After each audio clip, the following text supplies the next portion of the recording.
What's up guys, my name is Sitchmoner and welcome to my stream journey episode 1.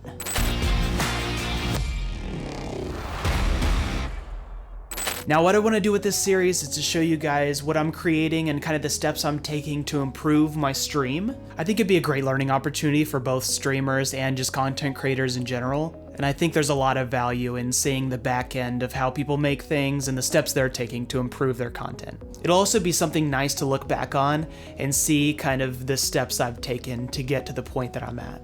So let's get this started. So before starting my channel, I needed to figure out what I wanted my channel to be. I kind of looked at it as like a business in the sense that businesses have core values. So these core values are kind of what the business wants to portray to their customers. So my core values were clean audio, clean visuals, a cohesive look, and clever alerts. Now, if you want to go through the same kind of process that I went through, what I did was go to the different channels that I enjoyed to watch and broke it down to why I like to watch them. So if we take Dr. Disrespect for example, so one thing he does very well is he has a very cohesive look with his stream.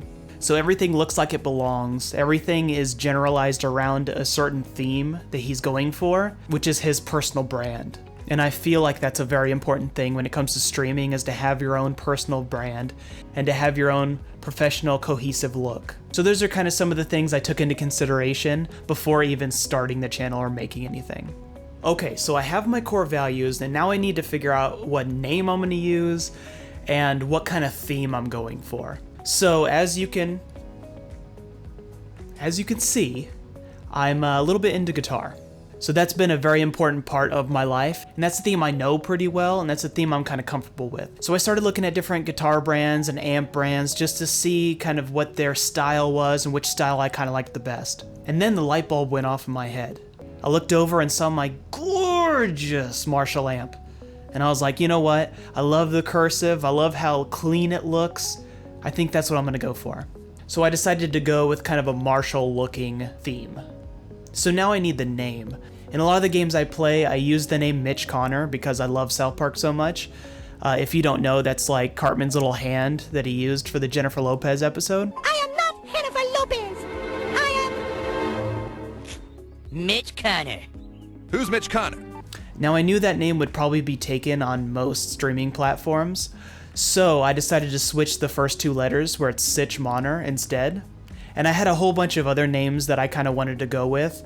So I started to make my logo and I used the different names I wanted to use for my stream, and the Sitchmoner one just kind of looked the best to me. And it was also a name I knew I could probably get on a lot of different platforms. So as you can obviously tell, I went with Sitchmoner. Now I would just like to point out that I put a lot of emphasis on branding and logos and stuff like that. Not everybody needs to focus that hard on logos and the way your thing looks. If you're streaming and entertaining, you don't need all this other stuff to get viewers. But that's something that I kind of enjoy doing. I enjoy making a brand. So it's just kind of something that works for me. But just know that don't get hung up on your logos or your alerts or anything like that. Just stream, man. And if you're entertaining and people like you, you know, you'll start getting an audience. That being said, it's time to make some logos and alerts. So like I said, first I created a logo, and that was kind of a blueprint to the overall look of my entire channel. I tried to make the font and the background look good so that I could copy that onto a lot of my other assets. And I started making the stream assets themselves. So like my webcam overlay, where I would display my last follower, just different stuff like that that the people would see on my stream. Because that's kind of the most important part, is like, what are the viewers gonna see? So after focusing on the stream itself, then I focused on the profile and tried to make them all look as cohesive as possible. And then my favorite part was creating a cool custom follower alert animation. Now I feel like this is very important because there's not a lot of incentive for people to follow a small streamer. You don't get emotes, nothing like that. So I feel like it's important to make the follower alert really flashy and really cool. And that kind of gives them the incentive to follow a small streamer. So after creating content, let's go stream, gosh darn. Finally! So we've created the content and now it's time to stream. So that's the end of episode 1. I'll see you guys in episode 2. Wish me luck and comment below your stream so people can check you out as well. I not only want my stream to grow, but I want yours to as well. We're in this together. So I'll see you on the next episode.